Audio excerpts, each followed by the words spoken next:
like an icon, a fun way to better teams. And we have with us Karen. Hi, Karen. How are Hello. you? Yeah, all right. And before we get started, we have a quick word from our sponsors. So I'm going to share that video right now and make sure to include sound. All right. And here we go. At Smarter Consulting, we believe in making technology available to everyone. And that's why you can count on us for your technology solutions and your team's training needs, from SharePoint to OneNote, Teams, or any of the Microsoft 365 applications. Or maybe you need a technology assessment before committing your budget. In fact, our application audit saved one customer more than $1 million in software expenses. Smarter Consulting is here to help you.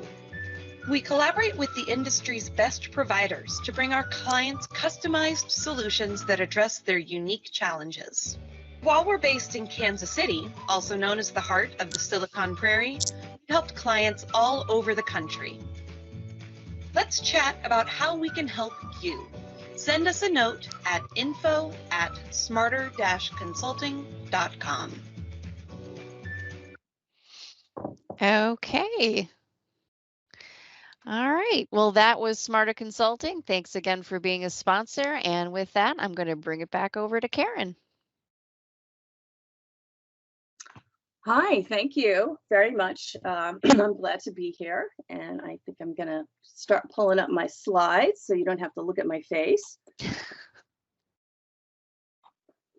Okay.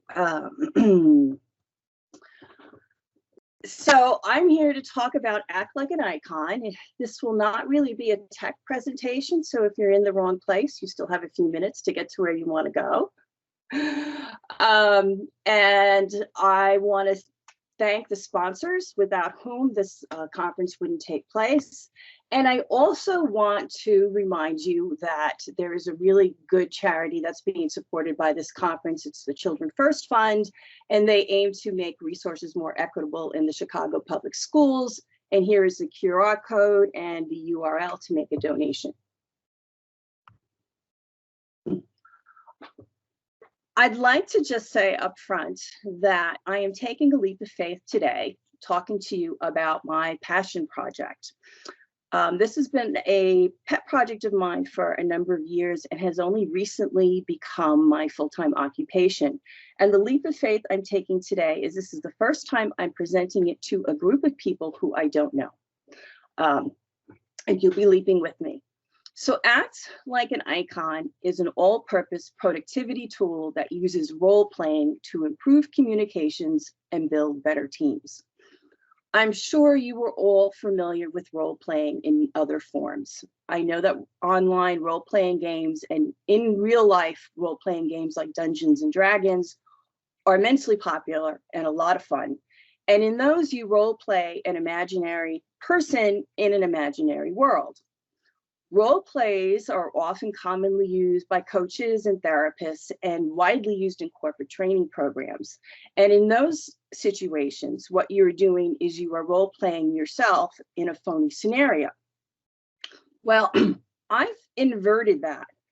And I want to talk to you today about role playing someone else in your real life situation and how powerful that can be. So first, I want to give you a little background on who I am and how I got here.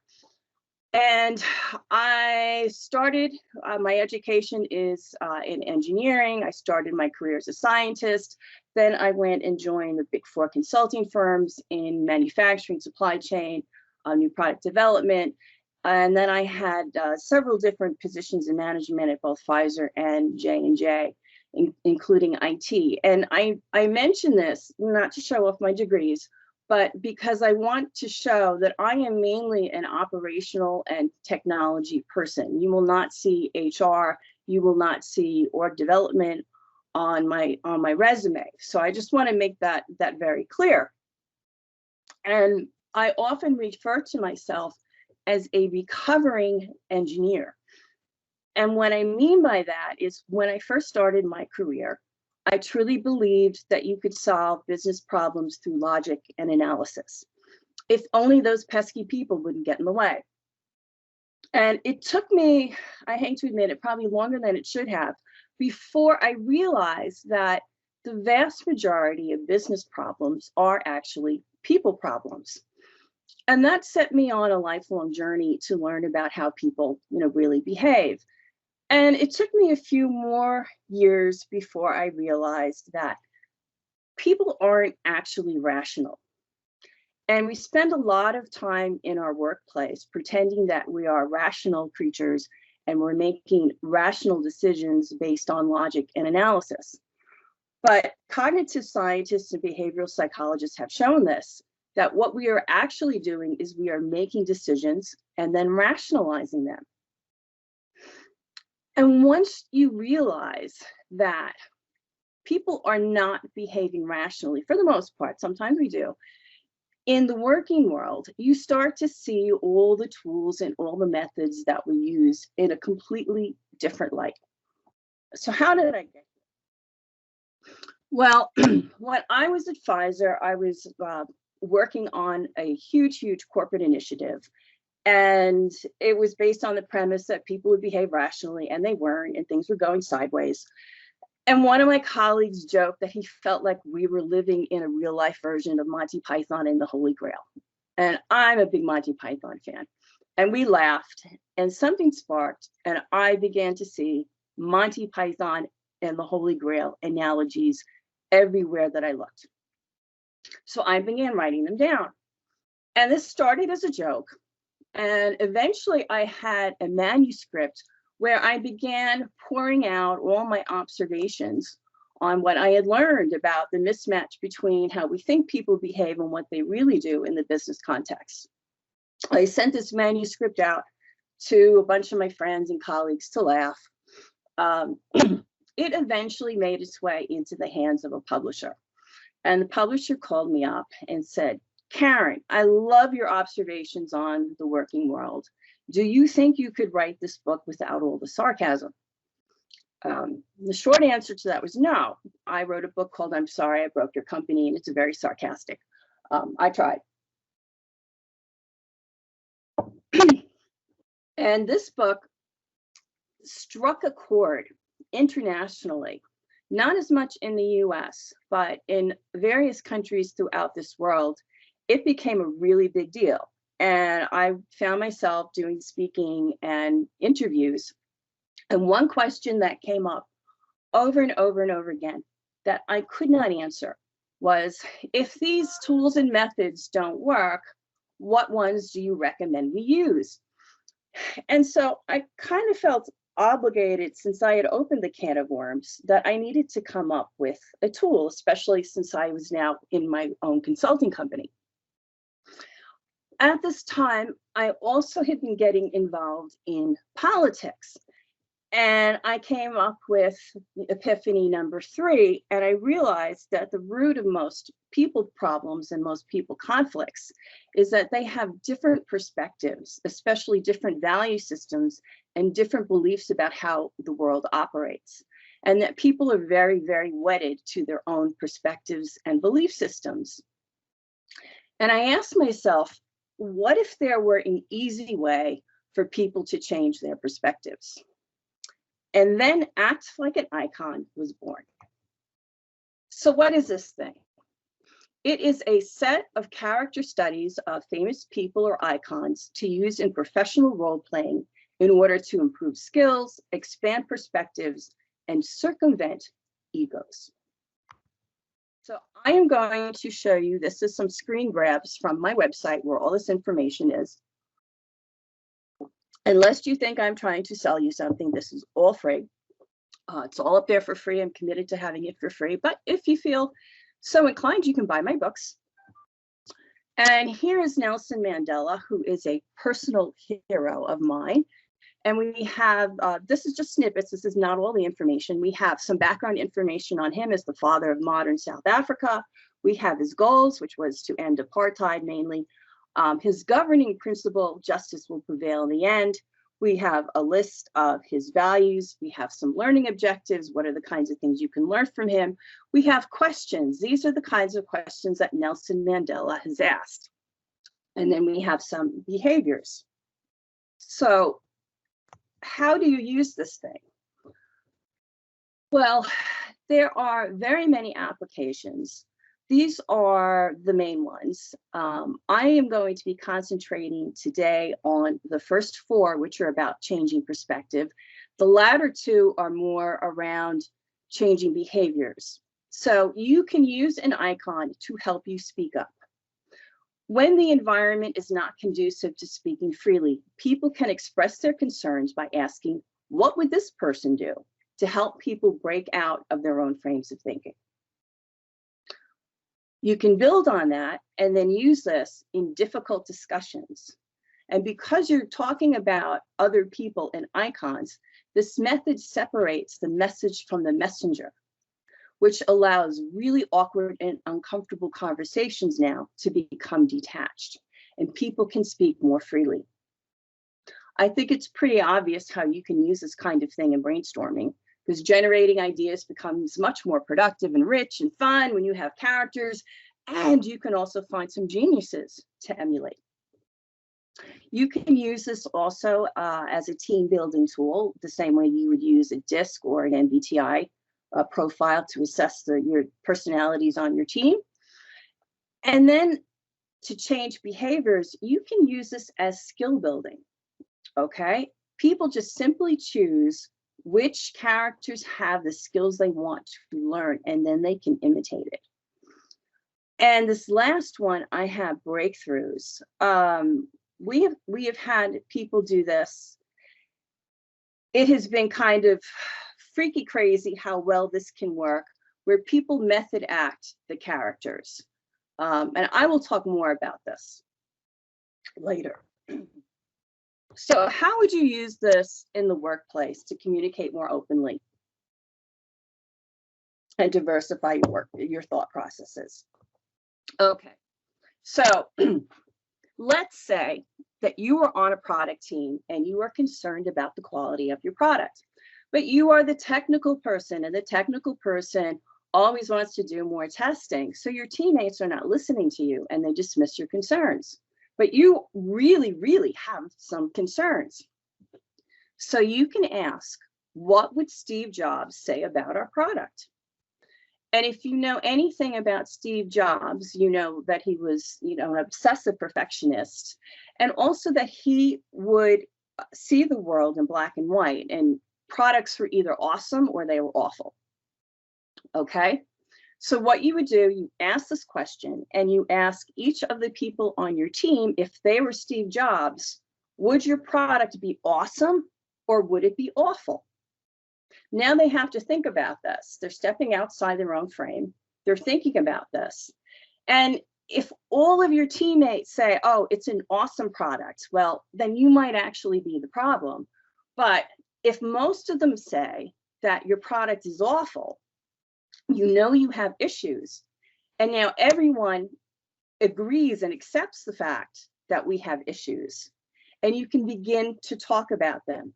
And you don't have to continue with the Steve Jobs approach of not releasing something until it's perfect, but at least now you have a choice. Many software companies release, software that needs patches or needs, fixes, like my website, but you set that expectation. And then you have a plan rather than PR nightmare. So similarly, let's say that your division is embarking on a whole new line of business, and you think that deadlines and impatience are driving people to make decisions without understanding the implications. You express your concerns, but people say something like, oh, you're not being a team player. Or, my favorite, you have to take risks in order to be successful. Well, that last sentence of taking risks to be successful and be more risk-taking, that's actually not a truism. That is a perspective, because Warren Buffett is probably the most successful investor who ever lived, and he does not like risk. Okay, he is not a risk taker. He is a value investor. He stays within his circle of competence. He knows every company and industry that he is investing in, inside and out and upside down. So you ask the question, what would Warren Buffett say about our risks? And you go through his questions and you can talk about, well, you know, besides the monetary concerns that I have about this, how will this affect our reputation? And here's another good question. You know, how do we put our emotions aside to enact a rational decision? And what are our emotions if we're going to talk about emotions? And you know what? You don't have to be afraid to ask this question because it's not you asking it, it's Warren Buffett. And now you can start talking about the impatience and the over-optimism effect, which, you know, pervades in these kinds of situations. And now you can start acting more rationally and everybody's perspective is heard.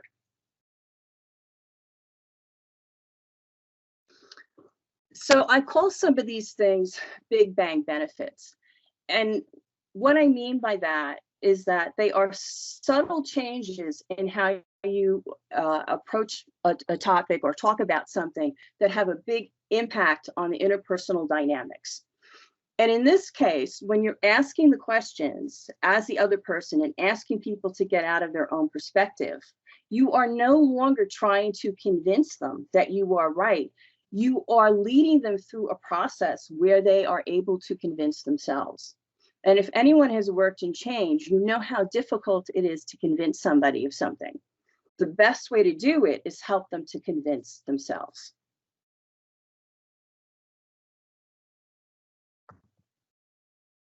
Okay, let's talk about uncomfortable discussions. I think the most awkward and uncomfortable discussion ever invented is the performance review. And in my experience, if you have a situation where you have to have that does not meet the expectations conversation, a lot of times it's not due to you know, poor employee performance. It could be, but a lot of times what happens is your manager and your employee have very different definitions of what good performance is. And that's where the conflict arises. And I take Jack Welch and Steve Jobs as two typical examples. Okay, both successful CEOs, very different perspectives on what good work is. So Jack Welch, I call him the get it done personality, and Steve Jobs, the do it well personality. And so Jack Welch is obsessed with meeting deadlines. He took on a wide breadth of work. He was more concerned with the short term and commitments, and things could be good enough if you met the goal short terms.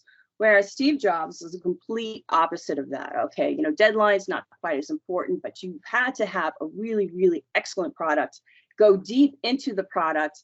And then he was also looking long term and setting the groundwork long term for what a product could be maybe in 5-10 years. So if you have a situation where a manager has more of the Jack Welch perspective and your employee has more of the Steve Jobs perspective, and you go into this conversation, it will usually go something like this. Okay, manager says, you had 8 projects and you only completed 4. This is unacceptable. I mean, granted, you did a good job on it, but you only did half your work. And the employee responds, well, you know, I picked the 4 most important things, and I thought it was more important to do really good work on our most important priorities than it was to cover everything and not do a good job on any of them. And the manager responds, well, that's not how we work in this department, and you work for me, so that's just not how it's going to be. Okay, so that's the feedback it gets. And typically the conversation ends there, and the likelihood of the employee actually changing their mind about the way you should work is pretty slim to none. But what you can do is, if you prepare in advance, and you either the manager and the employee can do this separately in advance, or they can do it together, or if it's not a very good working relationship at all, the employee can do this on their own, is pick out perspectives that match what you want to talk about in this meeting. And so now when the manager expresses their concerns, the employee can say, well, that sounds like you're taking a Jack Welch perspective. I have a Steve Jobs perspective. And it's much, much harder now for the manager to say your perspective of work is wrong. Because in hindsight, Steve Jobs is probably a better CEO than Jack Welch. And what you have now done is you have equalized the perspectives and laid the groundwork where they can start having a productive conversation on how do we work so we can meet both of our value systems. And I think a compromise now becomes more obvious. Do 2 projects really well, drop 2, and the others, do just good enough. And everybody's happy. Both people are happy. You have changed the working relationship now that we understand that we have 2 equally valid perspectives.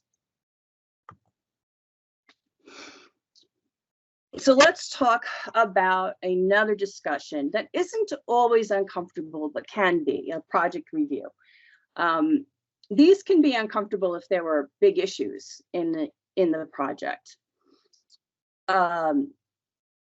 I worked for a very, very conflict avoidance company, and they would really dance around these things. It was kind of funny. And you go into the project review meeting, and the facilitator would be there and say, let's start with what went well. And everybody would list this long, long, long list of things that went well in order to dilute the bad news that was coming. And one of the things you have to understand when you're in meetings like this is that you cannot damage the working relationships. You need to work productively with your peers. Again, you can't damage this relationship, or you won't have a good work.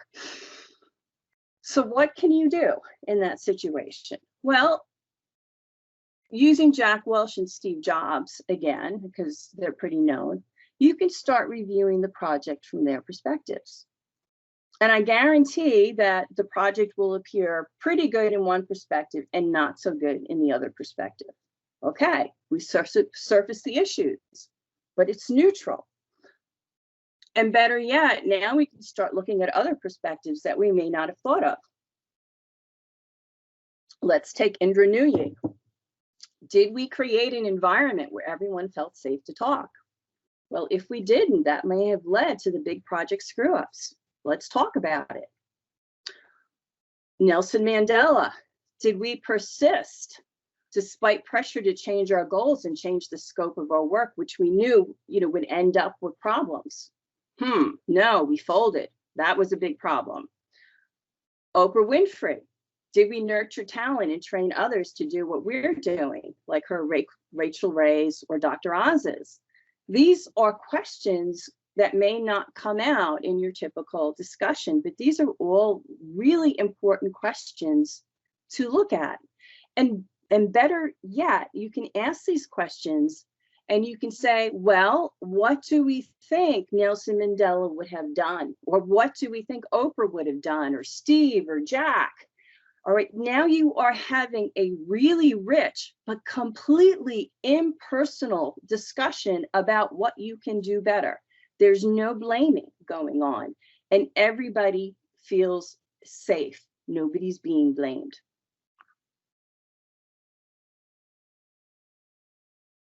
So the big bang benefit here is that the feedback is impersonal. It's an it, not a you, not a me, not you were wrong, I was right. It's an it.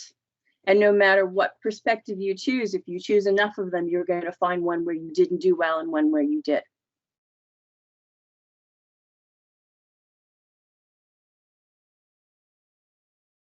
Okay, I'm going to talk about brainstorming. I think this is a really obvious example of where using icons can be very productive.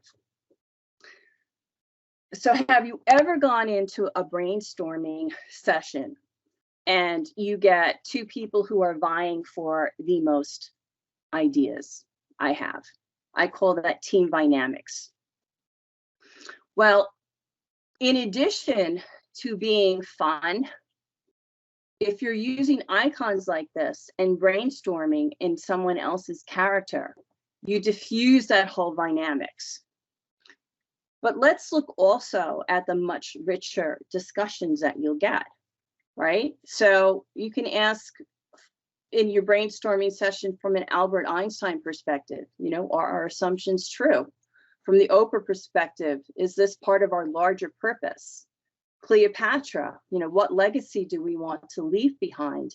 And you can have fun with this. You can use fictional characters. I'm also a Star Trek fan. You know, Spock, what's the most logical thing to do? Or Kirk, you know, how can we do the impossible? And you could have an awful lot of fun with this. Think about inviting people to a brainstorming session, and the first half you just do it your normal way, and then your second half you do it as the crew of the Starship Enterprise. I mean, I'd go to that meeting. That's going to be a lot of fun. And if you think this is a little crazy, and it may sound like a little crazy, you know, your leadership is usually pushing you to do some out of the box thinking. So I think this is a fun way to do brainstorming. I know there's a method called the 6 thinking hats too, and this is very similar to that. But I think, you know, the world is your oyster here. You could really go crazy with this and come up with some great ideas.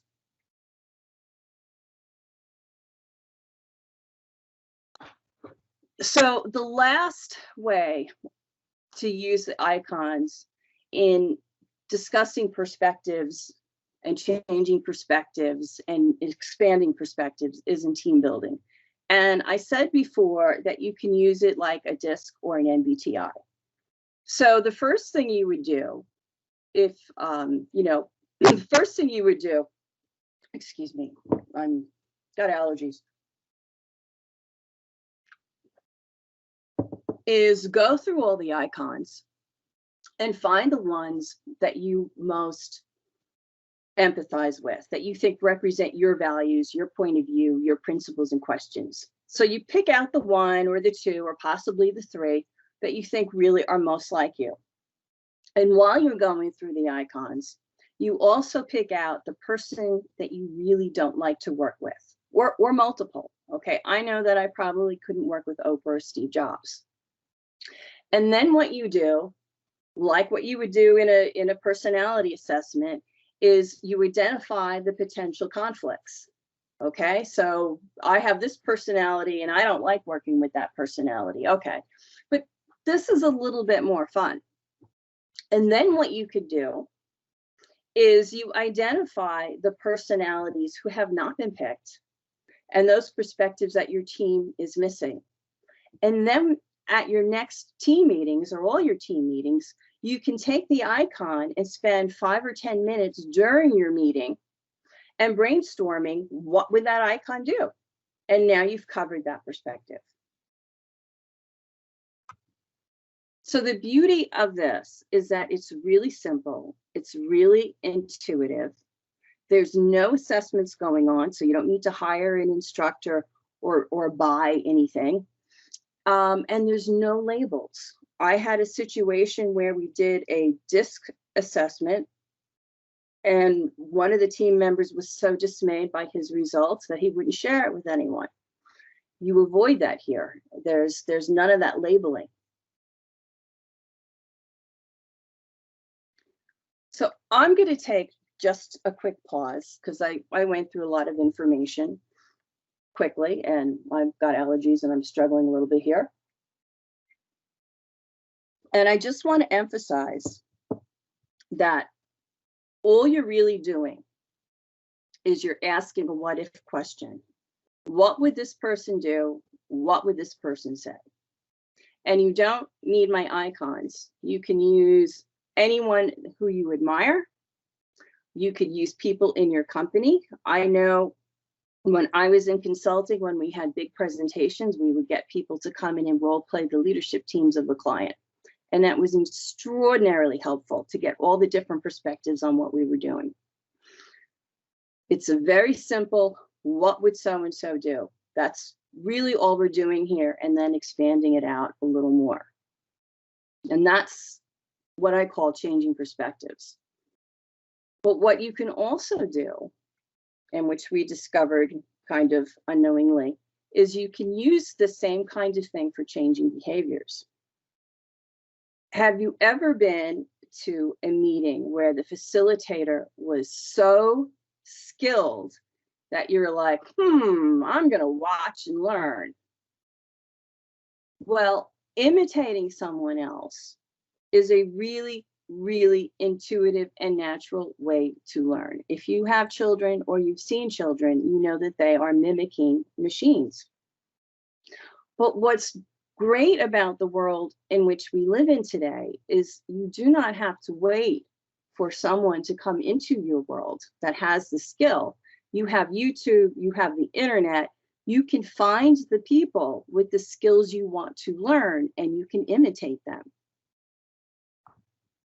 And you can do it in a way that fits you. You can find someone who has some value systems that fit yours and do it in a way that matches your own style. Here are 3 ways to improve empathy. I actually developed a workshop on this. A client asked me, how could they get their tech people, including their IT department and their R&D people, to show up to empathy training, because none of them wanted to be like Oprah. And so I devised a workshop where we started with Albert Einstein. And Albert Einstein, in his later years, was a very empathetic person. And the root of his empathy was intellectual curiosity. He always wanted to know why. Why did things work? Why were they like that?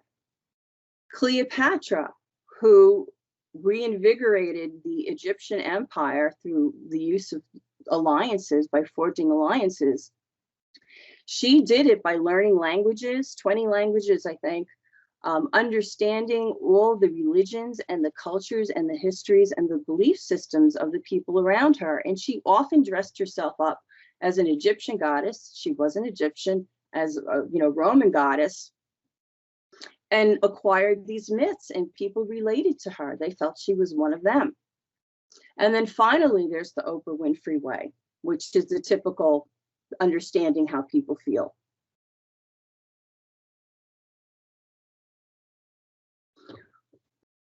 So I mentioned Oprah, and Oprah was named the most influential person in America for I don't know how many decades, but it was at least over a decade.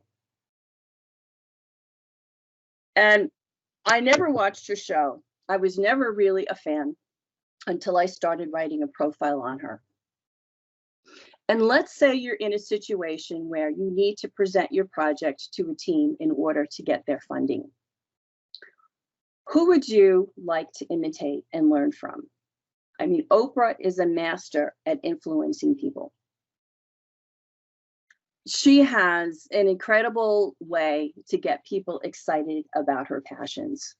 If you want to learn how to do this, and like I said, I was never an Oprah fan, start watching the Oprah shows. I think they're all on YouTube, and she can get people so excited about her passions. It's amazing. And how she works her audience. It's incredible. Watch her shows and see how she does it and imitate her. And if you have normalized this kind of behavior, where you say, I'm going to channel this person, or I'm going to imitate this person, so you can go into your meeting, and typically in your meeting, you kind of feel like it's you versus them. You want them to do something for you, and they want you to impress them. Well, you can diffuse that situation by saying, hey, I'm going to try something new, and I'm going to emulate Oprah, and I'm new at this. Can you help me? I especially want to see if I can get you as excited as she gets her audience excited when she talks about Oprah's favorite things. Now, what you are doing is you are getting them to help you influence them. And most people will not say no. They think this is kind of fun. Oh, all right, we'll help you be Oprah. No, I'm not excited yet. Are you excited yet? Well, how can I get you excited? Well, get me excited by doing this. You have changed that whole tense situation to one where now everybody wants to help you master Oprah. And you can use the same kind of technique if you have a dysfunctional team. John Wooden, if you don't know, was probably the original superstar basketball coach. He, at one point, was the most winning coach ever. He's been surpassed by other teams. But there is a ton of information written about him and his approach has influenced many of the other coaches of today. And his whole ideology with the team was creating a high-performing team where everyone contributed equally. He would bench the superstars if they were showboating. So he's the guy who kind of started doing that. So if you have a difficult team, you can go in and say, look, I really want to start emulating John Wooden's style of creating a high-performing team. Can you help me? Okay, most people say, yeah, we'll help you. I don't know much about John Wooden. Okay, I do have information on him. They can learn, or you can tell them. Now what you've done is you've diffused the situation where it's no longer your responsibility to make sure the meeting goes well. It's everybody's responsibility to make sure the meeting goes well. You have shared that burden with everyone. And the benefit here, like I said, is now it's a game and everyone is part of the game. You have turned the workplace now into fun and games. And the object of the game is to help you succeed.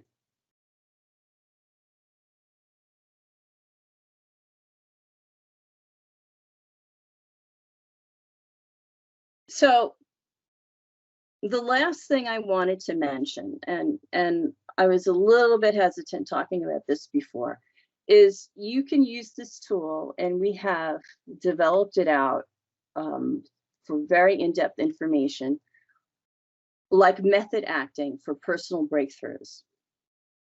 And it is a brain hack to disrupt your bad habits, halt self-sabotage and negative thoughts, gain courage, reframe situations, and change the dynamics of relationships. The whole process is scripted. We tell you what you need to do to get into character. We give you activities to do alone, activities you perform with other people, behaviors to adopt, more complete bios. The most difficult part of doing this is committing to do this. I mean, this is a little freaky, to method act. This is not how people normally behave. I have done this now several times, and I have asked other people to do this, and the people who've committed to do this, we all come up with the same conclusion, that we did not know this was in us. I mention this. I don't expect anybody to actually do this. But I mention this because it is so powerful. It is crazy how well this works. I had the husband of somebody call me and say, my wife tried this and you saved our marriage. So you have this whole subconscious ability to adopt a new character and change your behaviors that you were probably completely unaware of. And I just wanted to let you know that. It is incredibly liberating when you can get out of your own head and completely change your self-talk. So I've been doing a lot of talking. So acting like an icon or role playing, just as simple, what would this person do? It's fun, it's easy, it's effective, it's powerful, it's even magical. So why isn't this being used more widely? I mean, we do other kinds of role plays. Why aren't we doing this? Well, I think it's really a matter of perspectives and culture. I think that our culture really discourages the use of imagination as something that is only for children or only for creative artists. I also think there's very much an ingrained belief that work should be hard and not fun and games. And I also think the baby boomer generation has not been exposed to role-playing games the way the younger generations have, and they just think they're really silly. Then I also have some work that I need to do in getting the profiles to be more diverse and training some other people and just getting off my butt and doing some of these things. But I'm going to channel Cleopatra for just a moment. And like I said, the real Cleopatra, not the Hollywood myth of who she was. The real Cleopatra rebuilt the Egyptian empire. And as a woman leader, and women had very little power at the time, she did it by creating allies. And she created allies by adopting other people's cultures. And she also started those alliances by giving gifts. She was noted for showering people with gifts, and she started with gifts one at a time. And my gift for you is Act Like an Icon is completely free. There's a lot of information up there.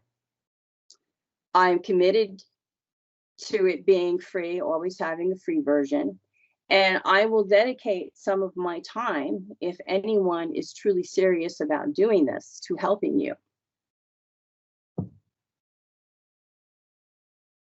And in return, I am asking you all to channel Albert Einstein.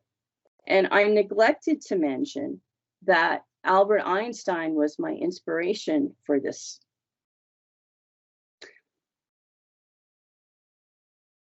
Because Act Like an Icon is really just a thought experiment. And I'm asking you to conduct the simple thought experiment every day. What would so-and-so do? And again, you don't have to use my icons. You can use any person you admire, or real person, a fictional person, someone you know, someone you don't know. But Albert Einstein completely changed our understanding of the universe. He completely changed the course of humanity with his insights. And every single one of his insights was started with his thought experiments. And he has always been a huge proponent of using imagination. The quote I have here is, logic will get you from A to Z, imagination will get you everywhere. And I have come to really, truly believe in the power of imagination from this whole experience of creating Act Like an Icon. And I sincerely believe that if you conduct this very simple thought experiment every day, and you can do it with just yourself, or I really highly recommend you do it with other people as well, that you will expand your perspectives, that you will improve the communications on your team, that you will likely impact your organization. And my fourth epiphany that I've had about perspectives is that they really are the only thing that actually changed the world. So I want to thank you for your help in adopting this in this user adoption track. And I really hope that you can try this every single day. Here's how you can reach me. I'm pretty easy to reach. I have a website, I have LinkedIn, I have social media accounts. I will check them infrequently, but you can find me. Please reach out. Let me know how you found me so I know you're not a Nigerian prince. But again, if you're serious about adopting this and you want some help, I will help you. And with that, I have our last slide. This is the URL and the QR code to, I guess, the feedback form. So please take a screenshot of this or a picture so that you can provide your feedback on the form. And I just want to thank you all so very much. All right. Thank you so much, Karen. That really was great. If you have any questions for Karen, we do have a couple of minutes left. You can type them into the chat or raise your hand, and I can unmute your mic. But yeah, chat will be great. Yeah, your advice was really interesting for me. I always hear the advice for presenters that you should be your authentic self. So the idea of, taking on like a different persona, or, like channeling a different like icon character does seem to run contrary to like everything you've said. So that is fascinating. Yeah, so you've led a lot of workshops and people have turned around and done better in meetings and collaborations and Well, the interesting thing, Heather, is you can try different styles, and now they yeah. will become part of your repertoire.